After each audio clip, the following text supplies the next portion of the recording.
What's up, Closer Nation? It's your boy Ryan Stewman back here again for Whiteboard Wednesday. What's up? Man, I got some stuff to you. We're gonna talk about shithole prospect. I mean, I've been using the word shithole for forever. That's kind of one of my things, right? That's like what we say down here in Texas. And the other day when I was rolling down the hallway here in my office, and they have like they insist on mass hypnosis, right? They put CNN and MSNBC and Fox News and all this stuff in the runway. So when you're walking down the hallway, you can't help but see this. And I see the word shithole all over the news. I like to lost my damn mind. I'm like, they talking my language. Then I seen what it was about. And I'm not about to get into the sensitivity nature of what the president did or didn't allegedly say. But what I am going to talk to you about is prospects that are shitholes, right? Because whether you think a country can be a shithole or not, there's definitely some prospects that show up in our life that are shitholes, right? Like we've all seen them. We got shithole prospects. I'm going to talk to you about the 4 types of shithole prospects that you need to get out of your pipeline immediately. But first, before we get into talking about shithole prospects, let's talk about something that's awesome for you and will lead to awesome prospects, right? Because that's going to be a hell of a lot better. And that program is called Funnel Closer. Listen, over the last 90, I guess it's been about 100 days now, we've released this program and we've got people getting phenomenal results. People have already earned 6 figures in income. We've got a lot, and I mean a lot, dozens of people that are earning high 5 figures. We've got this is the program that has the biggest success percentage of any program that I've released. And it's still relatively new. There's a wide open market. There's over 3 million prospects in the marketplace, and we've only got about 500 funnel closers on board. So we're like overwhelmed with work, and we need your help. If you're good at sales, you don't have to have tech skills. You don't need to know how to code. You don't need to know anything about computers. Can you use an email? Can you use a smartphone? Can you use social media? That's all that matters. But we need salespeople like you. Right? While these 3 million business owners are out there looking for this in-demand product called a sales funnel, the problem is they don't know where to get it from. It's like you show up in a new town, you want a little bit of cocaine, and you don't know anybody to talk to. You got to go looking in dark alleys and strangers and weird places, right? It can get really weird really fast. And so they don't want to go through that. They don't want to go looking for cocaine in dark alleys in the wrong part of town in the middle of the night. That's not what corporations do. So what they do is they just sit back and they have this desire for something that's not being fulfilled. Well, that's where you, the salesperson, gets to step in. Because in the 90s, there was this thing called the dot-com bubble that happened. Every business decided, the internet just became live, and every business decided that they needed to have a website. They started budgeting for websites, and now, like when you register a business, one of the first things you do is you put a website up for it. Let's say you register the business, you register the domain, and then you set up a website so that people can find you. Well, a website is basically says, hello, here's my information, call me if you'd like. And they all have British accents, terrible ones at that. And they basically offer the information. We're located here, here's our phone number, here's about us, here's some of the cool stuff that we do, which is great. However, according to The Economist, data is more expensive, is more valuable than oil. And data is what is collected from a sales funnel. So a regular website says, here's some information.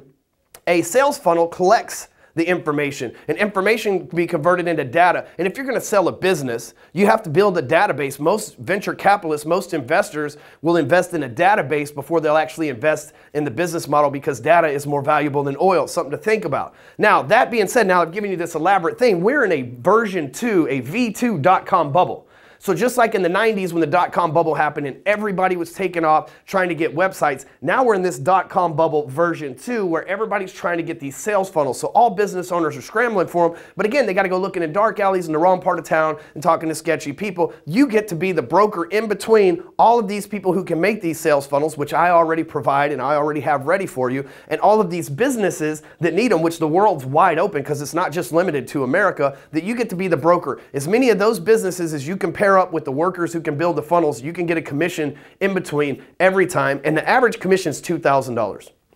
That's right, you can make $2,000 just by pairing up a company that has a need with the person that can fulfill it. That's truly being a salesman. You can find out all the details. You can find out a little bit more about what I'm talking about, the elaborate scheme, how you can profit from it and everything else by heading over to funnelcloser.com. Again, that's funnelcloser.com. All right, so back to shithole prospects. There's really 4 types of shithole prospects that you need to get out of your life immediately.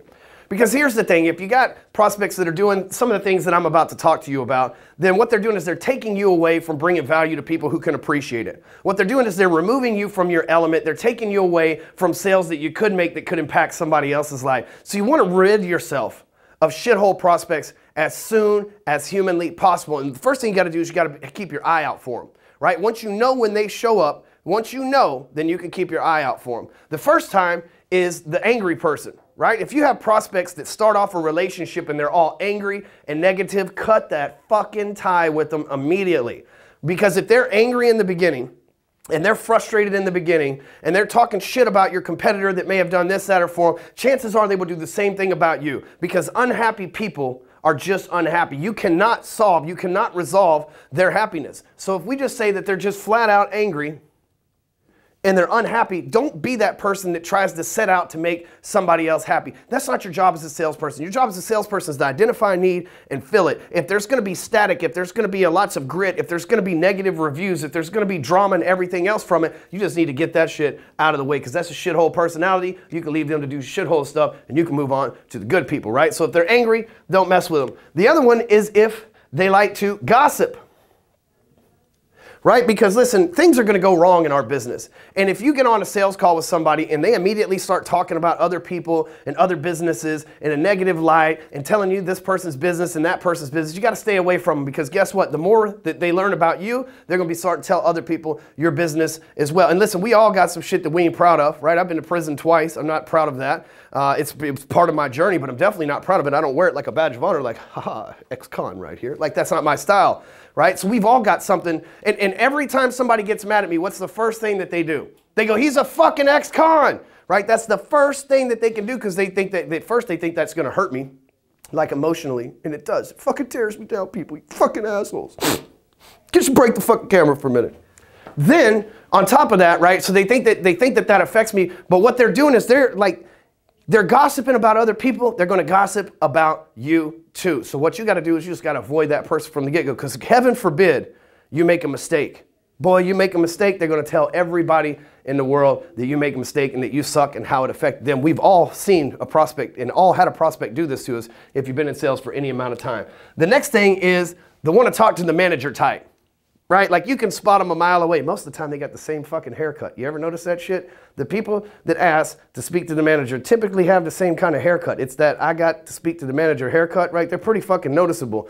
But you can kind of tell when someone's like, they're just that never satisfied personality up front. They come in, they charge you up, and they get you to promise to do a bunch of stuff, right? Like, this is the typical I want to talk to the manager personality. You say that you sell sales funnels. It's 4 websites in a Facebook page. And I want to talk to the manager type says, well, can you make 5 for me? Or can you do this like one slight variation? And you say, you know what, I really need the sale. Sure, I'll do that. And they say, well, what about this too? Can maybe add this to it? And you're like, fuck, I really need to make this. And they are habitual line pushers. The motherfucking habitual line pushers. And then the next thing you know, you've got this big ass line of shit that you set yourself up to do, and you don't want to do it all, and you're in a situation, and guess what?